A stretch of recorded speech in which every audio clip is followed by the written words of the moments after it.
من شرور أنفسنا ومن سيئات أعمالنا من يهده الله فلا مضل له وقال رسول الله صلى الله عليه وسلم من قام رمضان إيمانا واحتسابا غفر له ما تقدم من ذنبه. میرے محترم بھائیو بزرگوں، پیارے رسول صلی اللہ تعالی علیہ وسلم نے فرمایا جو انسان اللہ سے ثواب کی امید کرتے ہوئے رمضان المبارک کی تراویح پڑھے تو اس کے پچھلے تمام گناہ معاف ہوتے ہیں۔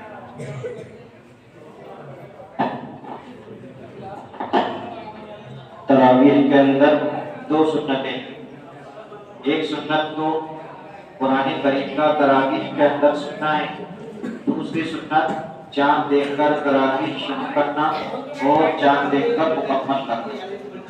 بہت سارے ہمارے بھائی نوجوان اس چاند دیکھ کر بات سن کر اس دھوکے میں پڑ گئے، وہ ایک چاند دیکھ کر مسجد کو آباد کر دیتے ہیں اور دوسرا چاند دیکھ کر مسجد کو ویران کر دیتے ہیں۔ تو ہمارا جو معاملہ ہے چاند سے نماز کا وہ تراویح کا مسئلہ ہے، باقی اس کے علاوہ فرض نماز کو ہر دن پڑھ لیں، ایک دن میں ہر روز 5 نمازیں اللہ رب العزت والجلال کی پڑھ سکتے ہیں۔ ابھی مالک صاحب آپ کے سامنے قرآن مقدس سنا رہے تھے تراویح کے اندر، آپ نے دیکھا کہ من الجنۃ والناس کے بعد پھر سے الکافرین ذالک الکتاب لا ریب فیہ ھدی للمتقین۔ حالانکہ پورا قرآن من الجنۃ والناس کو ہو جاتا ہے، لیکن پھر دوبارہ سے پہلے پارے کا پہلا رکوع پڑھنے کی کیا ضرورت ہے؟ ابھی آپ نے اس پر غور و فکر کیا؟ حالانکہ قرآن ہی پورا ہو گیا بس بدلتا ہے نہیں۔ آپ صلی اللہ تعالی علیہ وسلم نے فرمایا جب قرآن کریم مکمل ہو جائے، یعنی جب اس کی تلاوت کر دو تو اس کو بند مت کرو، بلکہ پھر دوبارہ سے فوراً شروع کر دو۔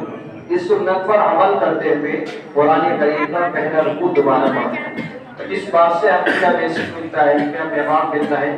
قرآن بند کر کے رکھنے کی چیز نہیں ہے، بلکہ قرآن تو ایسی چیز ہے کہ ہر روز شب و روز اس کی تلاوت کی جائے۔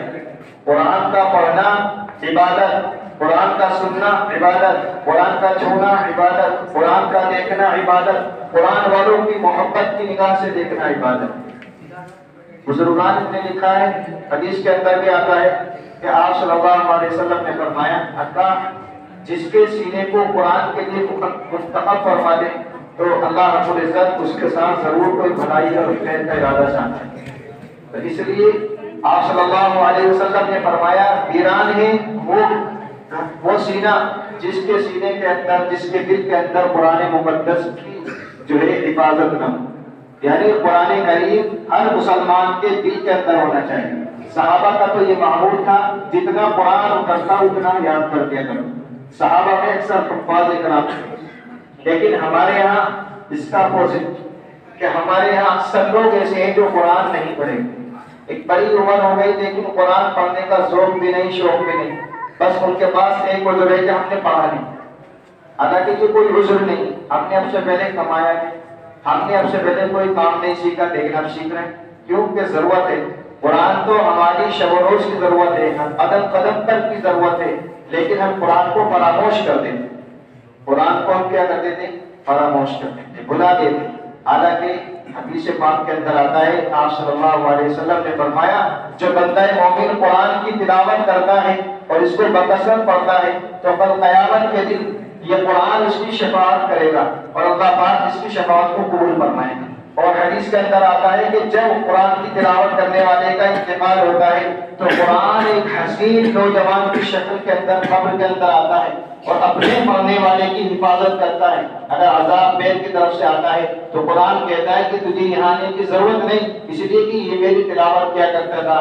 دائیں جانب سے آتا ہے تو جب یہ قرآن کہتا ہے کہ تجھے ادھر سے آنے کی میں اجازت نہیں دے سکتا، اس لیے کہ مجھے یہ اپنے ہاتھ میں رکھتا تھا، سامنے رکھتا تھا۔ پیچھے سے آتا ہے تو قرآن یہی الفاظ کہتا ہے، یعنی قرآن اس کی ہر طرف سے حفاظت کرتا ہے۔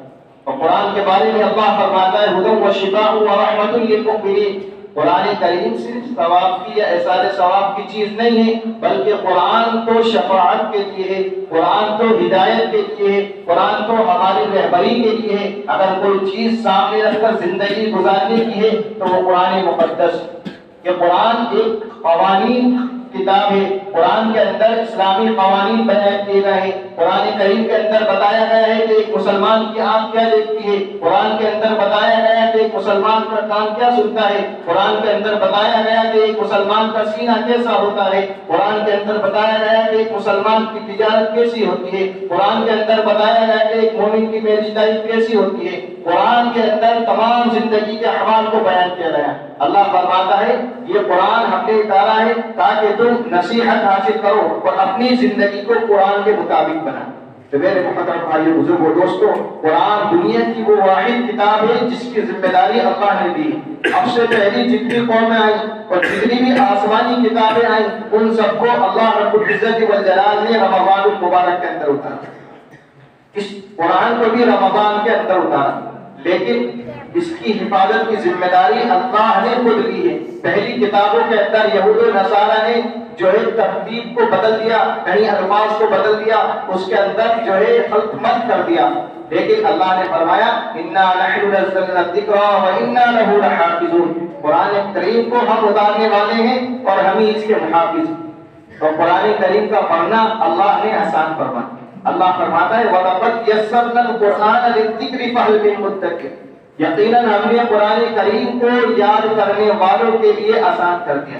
اللہ فرماتا ہے وَذَكِّرْ فَإِنَّ الذِّكْرَىٰ تَنفَعُ الْمُؤْمِنِينَ، کہ قرآن کریم کا ذکر کرنا پڑھنا ایمان والوں کو نفع دیتا ہے۔ تو میرے محترم بھائیو بزرگو دوستو، قرآن کریم، قرآن کے میننگ کبھی آپ دیکھیں صرف قرآن کے میننگ کیا ہے؟ قرآن کے میننگ ہی یہ ہے پڑھے جانے والی کتاب، قرآن سب سے زیادہ پڑھی جانے والی کتاب۔ قرآن کریم کے واقعات پڑھیے، پیارے رسول صلی اللہ علیہ وسلم رات کو لمبے لمبے قیام کے اندر قرآن کی تلاوت کیا کرتے ہیں کہ دو دو رکعت میں آٹھ آٹھ پارے آپ صلی اللہ علیہ وسلم پڑھ لیا کرتے ہیں۔ لیکن دیکھا ہی جاتا ہے ہمارے یہاں تراویح ہوتی ہے تو نوجوان قرآن کریم کی توہین کرتے ہیں۔ یہ قرآن عظمت کا مہینہ ہے، یہ قرآن کے نازل ہونے کا مہینہ ہے، یہ وہ مہینہ ہے جس کے اندر اللہ کے رسول صلی اللہ علیہ وسلم دنیا کے تمام کاموں کو بادائے طاق رکھ کر قرآن سے واضحانہ تعلق قائم کر لیا کرتے۔ اور حضرت جبرائیل امین جو فرشتوں کے سردار ہیں، ایک بازو ان کا اتنا بڑا کہ اگر وہ ایک بازو سے کھول دیں تو پوری کائنات ان پر سما جائے، وہ تمام مصروفیات کے باوجود اللہ کے رسول صلی اللہ علیہ وسلم کے ساتھ آ کر قرآن کا دور کیا کرتے۔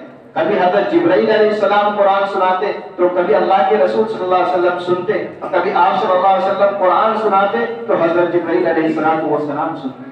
میرے بھائیوں، یہ قرآن وہ دولت ہے جس کے لیے جو ہے اللہ رب العزت والجلال نے ہمارے لیے قرآن کے سننے کا ذریعہ حفاظ کرام کو بنا دیا، اور اللہ رب العزت والجلال نے ان مدارس کی برکت سے، ان مکاتب کی برکت سے آج ہمیں قرآن سننے کا موقع عنایت فرمایا۔ تو جتنے مدارس ہیں ہم سب اس پہ جو ہے شکر گزار بنے، ہم ان مدرسوں کے معاون بنے، ہم ان مدرسوں کے محافظ بنے اور اپنے بچوں کو مدارس کے اندر ڈالیں تاکہ ہمارے نسلوں کا ایمان محفوظ ہو سکے۔ آج دنیا کا چیلنج مسلمان کے ایمان چھیننے پر آمادہ ہے، اور وہ ہر طریقے کی یہ کوششیں کر رہے ہیں کہ کسی طریقے سے مسلمان اپنے دین سے پھر جائے، اس لیے کہ مسلمان پر قرآن کی جو طاقت ہے، جب تک مسلمان قرآن کو مضبوطی سے تھاما رہے گا اور قرآن پر عمل پیرا رہے گا، کوئی قوم مسلمانوں پر فتح نہیں پا سکتی۔ اس قرآن کے اندر اللہ رب العزت والجلال نے وہ طاقت رکھی ہے، لیکن آج ہم نے قرآن مقدس کو چھوڑ کر سب چیزوں کو اختیار کر لیا ہے۔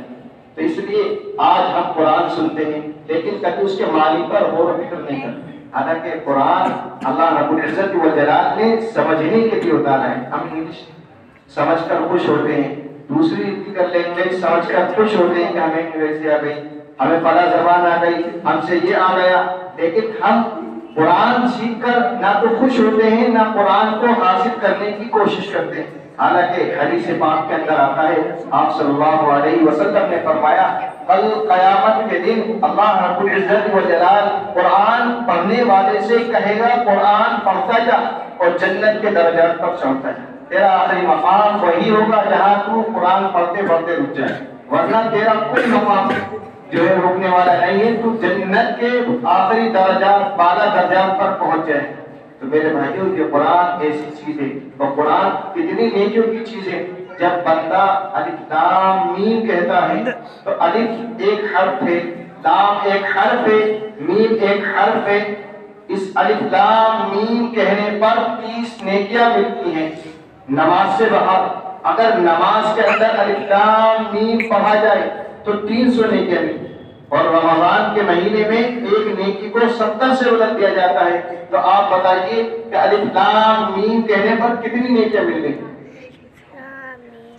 تو اس لیے یہ قرآن جو ہے ذخیرہ اندوزی کا ذریعہ ہے، ہمیں نیکی بڑھانے کا ذریعہ ہے۔ قرآن کریم دل کے زنگ کو دور کرتا ہے۔ قرآن کریم جب پڑھا جاتا ہے تو اللہ رب العزت والجلال قرآن کریم کو سنتا ہے۔ اور اللہ کے رسول صلی اللہ علیہ وسلم نے فرمایا کہ قرآن کریم کے اندر ایک سورت ایسی ہے جس کو اللہ نے تمام بیماریوں کی شفا کا ذریعہ بنایا ہے، اور جتنا قرآن ہے اس سب کا نچوڑ اللہ رب العزت والجلال نے سورہ فاتحہ میں رکھا ہے۔ سورہ فاتحہ پورے قرآن کا لب لباب ہے، اس کا پڑھنا رحمت ہے، اس کا پڑھنا برکت ہے، اس کا پڑھنا شفا ہے۔ آپ صلی اللہ علیہ وسلم نے فرمایا 3 چیزوں کے اندر ہر بیماری سے شفا ہے، ان میں سب سے پہلی چیز سورہ فاتحہ، اور دوسری چیز شہد، تیسری چیز جو ہے کلوٹی۔ آپ صلی اللہ علیہ وسلم نے فرمایا ان تینوں کے اندر تمام بیماریوں سے شفا ہے۔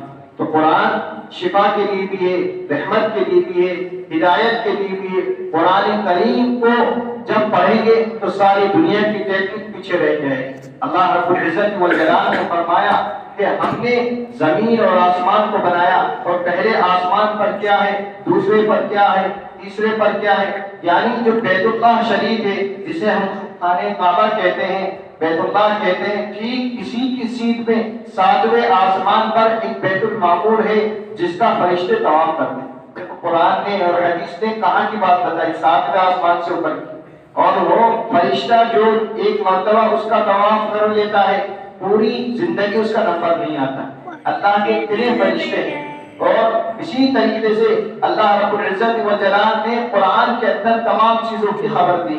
آج ہمیں کوئی تھوڑی سی نالج مل جائے تو ہم خوش ہوتے ہیں کہ میڈیکل سائنس کہاں پہنچ گئی، ٹیکنیک کہاں پہنچ گئی۔ قرآن نے ٹیکنیک کو ایسے بتایا کہ ابھی وہ لوگ اس پر ریسرچ بھی نہیں کر پائے۔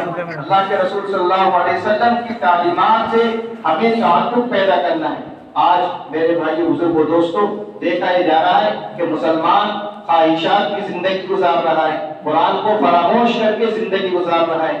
تو میرے بھائی یہ ناکامی کی زندگی ہے۔ اللہ فرماتا ہے الذی خلق الموت والحیات لیبلوکم ایکم احسن عملا، کہ اللہ رب العزت والجلال نے جو ہے زندگی سے پہلے موت کا ذکر کیا یہاں، کہ اللہ نے موت کو پیدا کیا، زندگی کو پیدا کیا تاکہ تمہیں آزمائے کون اچھا اعمال کرتا ہے۔ اللہ فرماتا ہے فحسبتم انما خلقناکم عبثا وانکم الینا لا ترجعون فتعالی اللہ الملک الحق لا الہ الا هو رب العرش الکریم۔ اللہ فرماتا ہے کہ تم یہ گمان کرتے ہو، یہ سوچتے ہو کہ تمہیں یوں ہی پیدا کر دیا گیا ہے، ابس بیکار پیدا کر دیا گیا ہے۔ فحسبتم انما خلقناکم عبثا وانکم الینا لا ترجعون، اور تم کو اللہ کی طرف نہیں لوٹایا جائے گا۔ یہ اگر تمہارا گمان ہے، یہ تمہاری سوچ ہے، تو یہ سوچ غلط ہے، اس کو ختم کرو کہ اللہ کی طرف جانا ہے۔ فتعالی اللہ الملک الحق لا الہ الا هو، ایسے رب کی جانب جاؤ گے جو سچ ہے، اس کا کوئی شریک نہیں۔ فتعالی اللہ الملک الحق لا الہ الا هو رب العرش الکریم۔ تو میرے بھائی بزرگوں دوستوں، وہاں جانا ہے۔ وہاں جا کر قرآن نے کیا کہا؟ ابھی تو ہم یہ دیکھ رہے ہیں کہ ہمارا فنگر سے موبائل کھل رہا ہے، ہمارے آنکھ کے ریٹینا سے جو ہے آئی سٹروک سے جو ہے ہمارا موبائل اوپن ہو رہا ہے، لیکن قرآن نے کیا کہا؟ قرآن اس سے آگے بتاتا ہے۔ قرآن کہتا ہے کہ جس دن الیوم نختم علی افواہہم وتکلمنا ایدیہم وتشہد ارجلہم بما کانوا یعملون۔ ابھی تو ہم فنگر لگا کر خوش ہوتے ہیں، لیکن قرآن اس سے آگے کی بات کہہ رہا ہے۔ قرآن کہہ رہا ہے جس دن الیوم نختم علی افواہہم، جس دن تمہارے منہ پر ٹوک لگا دیا جائے گا، منہ بند کر دیا جائے گا، زبان سے قوت گویائی کو سلب کر لیا جائے گا، کوئی جو ہے بولنے کی طاقت چھین لی جائے گی۔ کیا بولے گا پھر؟ اللہ فرماتا ہے الیوم نختم علی افواہہم وتکلمنا ایدیہم، یہ تمہارے ہاتھ بولیں گے۔ وتشهد أرجلهم، اور تمہارے پیر بولیں گے بما كانوا يعملون، کیا بولیں گے؟ جو تم کرتے ہو۔ آج تو ہم یہ دیکھتے ہیں کہ اپنی اگر جی میل پر کوئی چیز سیو کرتی وہ مل جاتی ہے، جہاں کھولو اوپن ہو جاتی ہے، لیکن اللہ فرماتا ہے کہ ابھی تم جن ہاتھوں سے گناہ کرتے ہو، جن ہاتھوں سے تم نیکیاں کرتے ہو، جن پیروں سے تم گناہوں کی طرف چل کے جاتے ہو، جن آنکھوں سے تم گناہوں کو کرتے ہو، یہ سب کل قیامت کے دن تمہارے خلاف کھڑے ہو جائیں گے اور یہ بولیں گے اے باری تعالیٰ مجھ سے بھی گناہ کرتا تھا، موبائل میں یہ چیزیں سرچ کیا کرتا تھا، ان آنکھوں سے ان گناہوں کو کیا کرتا تھا، پیروں سے ان گناہوں کی طرف چل کے جایا کرتا تھا۔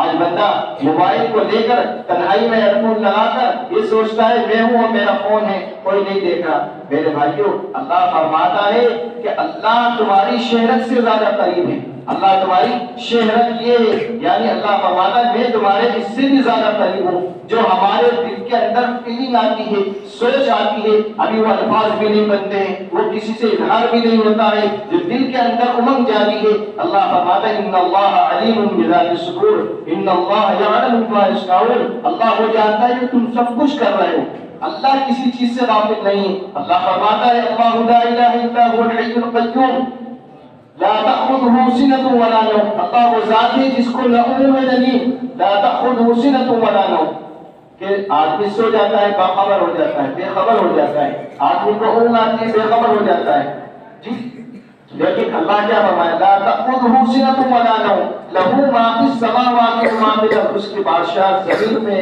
آسمانوں میں، له ما في السماوات وما في الأرض من ذا الذي يشفع عنده إلا بإذنه يعلم ما بين أيديهم وما خلفهم، اللہ کا علم ایسا ہے جس کو کوئی چیز پردہ نہیں، کوئی چیز اس کے علم کو چھپانے والی نہیں ہے، کوئی چیز اس سے باہر نہیں۔ حدیث پاک کے اندر آتا ہے اگر کالے پہاڑ پر کالی رات کے اندر کوئی چھوٹی بھی چلتی ہے تو اس کے قدموں کے ہٹ کو بھی اللہ کے علم ہے، کوئی پتا اگر درخت سے گرتا ہے وہ بھی اللہ کے علم کے اندر ہے۔ آج ہم گناہ کر کے سوچتے ہیں کسی نے نہیں دیکھا، اللہ فرماتا ہے میرے بندے میں نے تیرے گناہ پر پردہ ڈال دیا، میں نے تیرے گناہ پر پردہ ڈال دیا ہے۔ جب بندہ گناہ کو اپنے اسٹیٹس پر اظہار کرتا ہے، جی اپنی ناچ گانے کی محفلوں کو جو ہے اسٹیٹس کی نظر کرتا ہے، تو اللہ فرماتا ہے لا يحب الله الجهر بالسوء من القول الا من ظلم وكان الله سميعا عليما، اللہ کسی برائی کی بات کے اظہار کرنے کو پسند نہیں کرتا، لیکن آج ہم سوشل میڈیا پر گناہوں کو شیئر کرتے ہیں، ایک دوسرے کو فارورڈ کرتے ہیں اور ایک دوسرے کو داد تحسین دیتے ہیں کہ دیکھو ہم نے یہ کام انجام دیا ہے۔ میرے بھائیوں، اگر ہم نے موبائل پر کوئی گانا لگا دیا، کوئی ایسی کلپ لگا دی جس کو لوگ دیکھ کر گناہ کے اندر داخل ہو رہے ہیں، تو اس گناہ کا عذاب ہمیں بھی ملے گا اور جتنے لوگوں تک وہ گناہ شیئر ہوگا اس کا عذاب بھی ہمیں ملے گا، اور جتنے لوگ اس کو دیکھ کر عذاب میں مبتلا ہوئے ان سب کی نحوست ہمارے اوپر پڑے۔ آج ہم دیکھ رہے ہیں کمانے کے باوجود چین نہیں ہے، اس لیے چین کیوں نہیں ہے؟ کبھی اس کے اندر غور کیا؟ اچھا کھا رہے ہیں، اچھے مکان میں رہ رہے ہیں، دنیا کی ہر جو ہے ضروریات ہماری پوری ہو رہی ہے، لیکن بے چینی کیوں ہے؟ بے چینی کا علاج اللہ فرماتا ہے الا بذکر اللہ تطمئن القلوب، اگر تم دلوں کا سکون چاہتے ہو، دلوں کے اندر جو ہے ایک ٹھنڈک چاہتے ہو، دلوں کا اطمینان چاہتے ہو، تو یاد رکھو اللہ فرماتا ہے الا بذکر اللہ تطمئن القلوب، کہ دلوں کا سکون اللہ کے ذکر کے اندر، اس کے علاوہ کسی چیز کے اندر ذکر جو ہے سکون نہیں ہے۔ اللہ رب العزت و جلال نے ہماری دو چیزیں بنائی، ایک ظاہر ایک باطن، ایک ہارڈ ویئر ایک سافٹ ویئر، سمجھ لیجیے جو ہمارا ظاہر ہے، جو ہم دیکھ رہے ہیں، باڈی پارٹس ہیں ہمارے، یہ سب سافٹ ویئر ہے، ایک اندر چیز ہے ہارڈ ویئر ہے، یہ سب جو ہمارے اندر چیز ہے جو سافٹ ویئر ہے۔ سافٹ ویئر جو ہوتے ہیں وہ ہاتھ نہیں لگائے جاتے ہیں بلکہ وہ اندر رہتے ہیں، صرف اسکرین پر شو ہوتے ہیں، یا کوئی چیز ان سے چلتی ہے تو محسوس ہوتا ہے کہ یہ والا اس کے اندر سافٹ ویئر ڈلا ہوا ہے، یہ والا سافٹ ویئر ڈلا ہوا ہے۔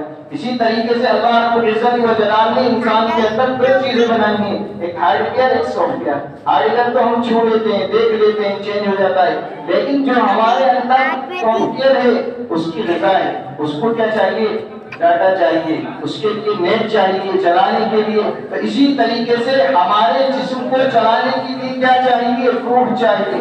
اللہ فرماتا ہے وَيَسْأَلُونَكَ عَنِ الرُّوحِ قل الروح من امر ربی وما اوتیتم من العلم شیئا الا قلیلا، کہ جو روح ہے تمہارے اندر آتما ہے یہ کیا ہے؟ یہ ہمارا حکم ہے، بس ایک ہماری پرمیشن ہے۔ آپ اس کا علم لینا چاہتے ہو، اللہ فرماتا ہے کفار مکہ نے اس کا سوال کیا رسول اللہ سے کہ رسول اللہ آپ بتائیے، اللہ نے آپ کے اقتربت الساعۃ وانشق القمر کہ آپ کے انگلی کے اشارہ کرنے سے چاند کے 2 ٹکڑے کر دیے، آپ کو اللہ نے ایسا نبی دیا کہ آج دنیا چاند کی ریسرچ کر کے خوش ہو گئی، لیکن ہمارے نبی نے جب چاند کی طرف اشارہ کیا تو چاند کے 2 ٹکڑے ہو گئے۔ ایک کافر اپنے ہاتھوں کے اندر پتھر لایا اور وہ کہنے لگا بتاؤ رسول اللہ میرے پاس کیا ہے، میرے ہاتھ کے اندر کیا ہے؟ تو اللہ کے رسول نے فرمایا میں بتاؤں کیا ہے، جو اندر ہے وہ بتائے کیا ہے۔ اللہ کے رسول سے اس نے کہا کہ یہ جو میرے ہاتھ میں یہ چیز بولے گی؟ اللہ کے رسول نے فرمایا ہاں۔ اس سے کہا بول، تو وہ کہنے لگے اشہد ان لا الہ الا اللہ واشہد ان محمد رسول اللہ۔ فوراً ان پتھروں نے کلمہ پڑھا تو وہ شاہد کیا ہوئے اس بات کو دیکھ کر متاثر ہوئے اور مسلمان ہوئے۔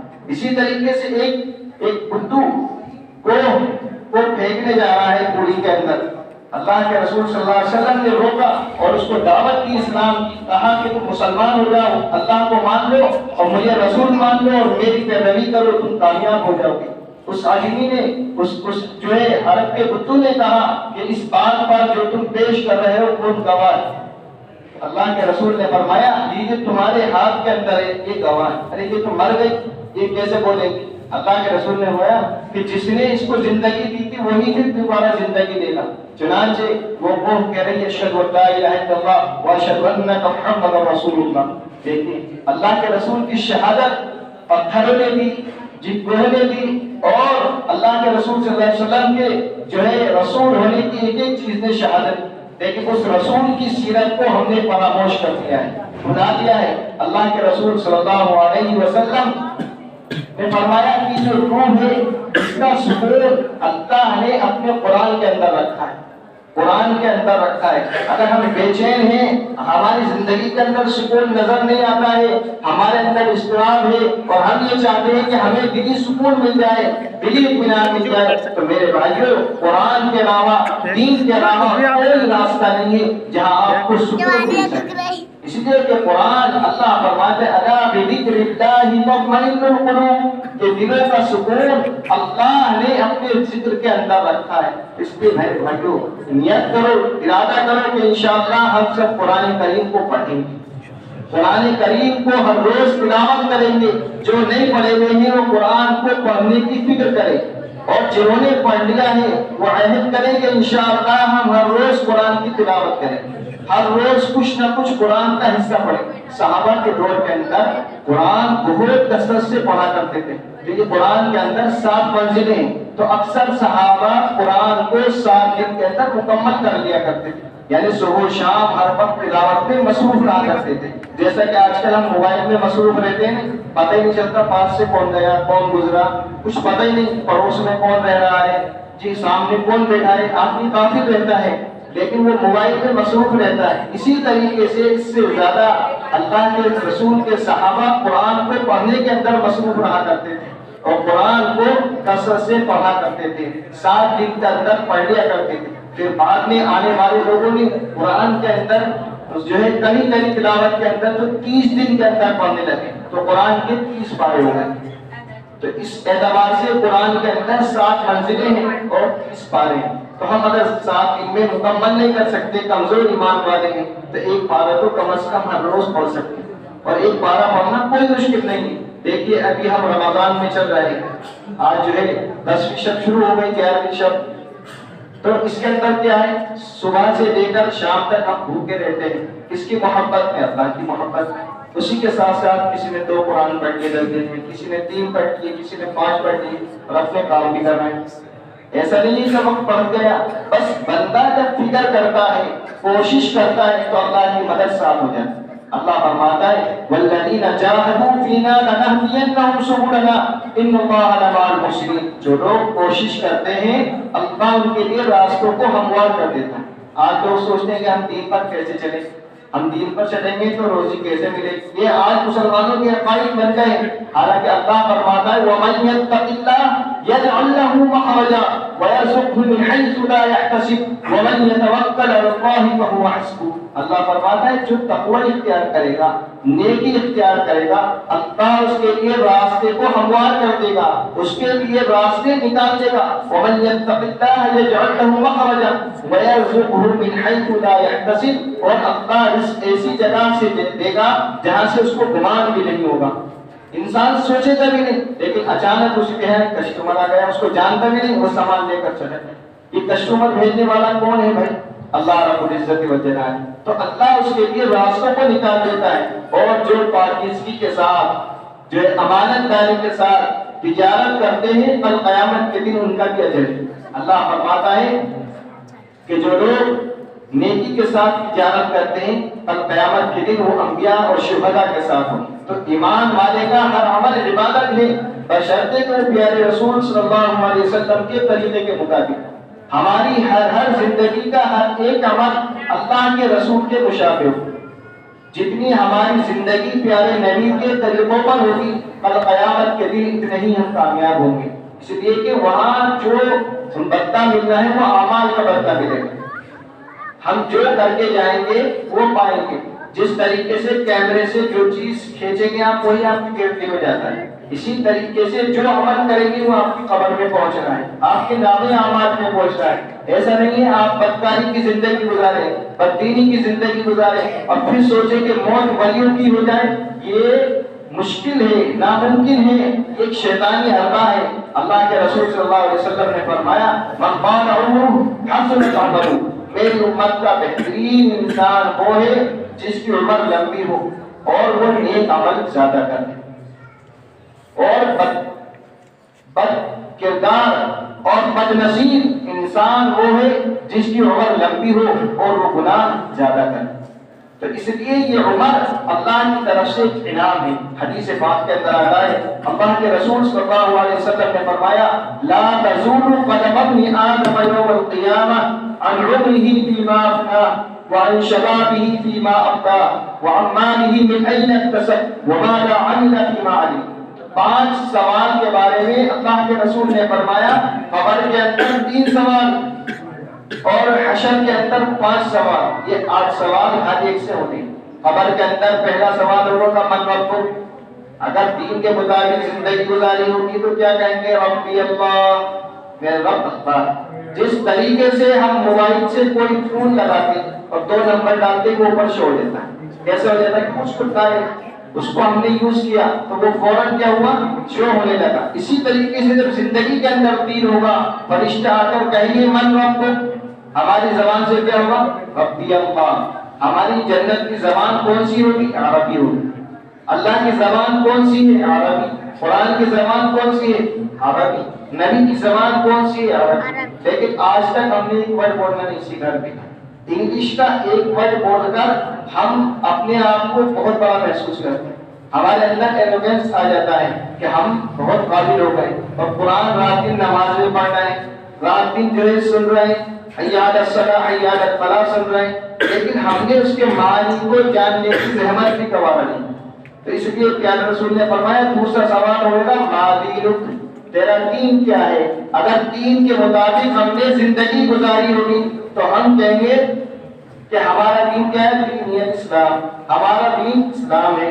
تیسرا سوال پھر کیا ہوگا قبر کے اندر ہم سے ہوگا کہ تمہارے نبی کون ہے؟ من نبی، تو ہم کیا کہیں گے؟ اگر رسول اللہ کو آئیڈیل بنایا ہوگا، رسول اللہ کے طریقے کے مطابق زندگی گزاری ہوگی تو اللہ کی طرف سے ہماری زبانوں پر جا کے ہوگا محمد رسول اللہ، محمد ہمارے رسول ہیں۔ تو یہ 3 چیزیں ہیں۔ اسی طریقے سے قبر کے اندر پھر حشر کے اندر 5 سوال۔ پہلا سوال ہوگا عمرہ فیما افناہ، آپ نے زندگی کو کس کام کے اندر خرچ کیا؟ اگر ہم نے دین کے کاموں میں لگایا ہوگا تو یہ ہمارے لیے زمینہ بن جائے گا، دوسرا سوال ہوگا وعن شبابه فيما افناه کہ جوانی جو دی تھی اس کو کہاں صرف کیا، کہاں لگا۔ آج جوانی میں ہر ایک جوان کی خواہش ہوتی ہے کہ میری بہترین سوسائٹی ہو، میری بہترین لگژری زندگی ہو اور بہترین جو ہے ناز و نعمت میں میری زندگی بسر ہو رہی ہو۔ لیکن میرے بھائی بزرگ و دوستو، اگر دین زندگی کے اندر ہوگا اور جوانی کے اندر دین ہوگا تو میرے بھائیوں ہماری بڑھاپے کی زندگی بھی اچھی ہو جائے گی۔ اس لیے ہمیں چاہیے کہ ہم دین کے مطابق زندگی گزارنے کی کوشش کریں۔ اب ہمارے مہمان خصوصی استاد الاساتذہ حضرت مولانا مفتی شاہد صاحب دامت برکاتہ العالیہ شیخ الحدیث جامعہ اسلامیہ عربیہ جامع مسجد امراؤ سے اللہ کا فضل و کرم سے حضرت کا فیض پورے ہندوستان میں رواں ہے۔ اللہ سے دعا فرمائیں کہ اللہ حضرت کی جو عمر کے اندر برکتیں عطا فرمائیں اور حضرت کے فیض کو عام اور کام فرمائیں۔ ہمارے جو استاد ہیں حضرت جی الحمدللہ حضرت تشریف لے آئے، حضرت کی بات ہوگی، آپ لوگ توجہ سے سنیں۔